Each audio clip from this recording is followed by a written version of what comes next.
Two men from Northwest Indiana have been charged in the deaths of 9 police canines happened last year in Lake Station. Yeah, the dogs are being brought to a training facility in Michigan from O'Hare when many suffered heat distress.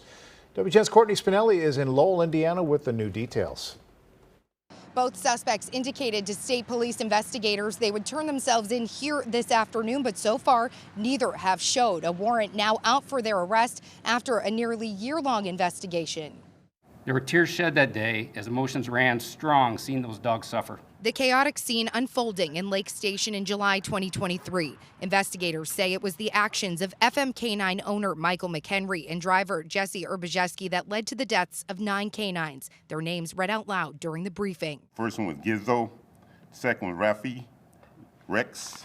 They were working dogs that would have been police officers on various law enforcement agencies in our area. The driver alleging he was in traffic for close to 2.5 hours due to a crash, and when he heard yelping, he rushed to the nearest exit. Bystanders, Humane Society workers, and first responders frantically jumping in to help the 18 dogs stacked in crates in the back of a box truck. A lot of ordinary people that day rose to an occasion that was extraordinary. The company blamed a malfunctioning AC unit for causing this, but court documents show the investigation reveals FM Canine was using a portable unit, which its manufacturer specifically says is not meant to replace an air conditioner in a car or house. Investigators also say the truck had no ventilation or system to monitor cargo conditions, on top of the driver not making the right number of stops. Vents were allegedly added after the dogs died. The complex investigation proving neglect, not an accident, ISP detective Chris Eagles says. Whether being a rookie officer or a veteran officer, I don't think anybody has ever encountered a situation like this with the kind of mass hysteria that actually occurred. Investigators replicated conditions in the truck as part of a simulation, even at outside temperatures in the 70s on the day of the simulation compared to close to 90 the day of the incident. The portable unit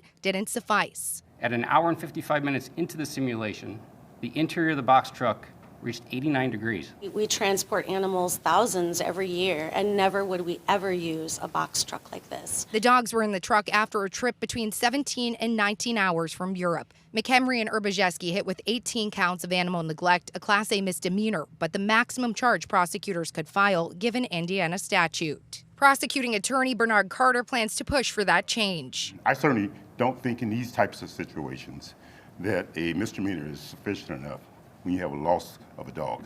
A judge set McHenry's bail at $36,000 cash and Urbajeski's at $18,000 cash. We have reached out to FM Canine for a statement and have not yet heard back. Reporting in Lowell, Indiana, Courtney Spinelli, WGN News.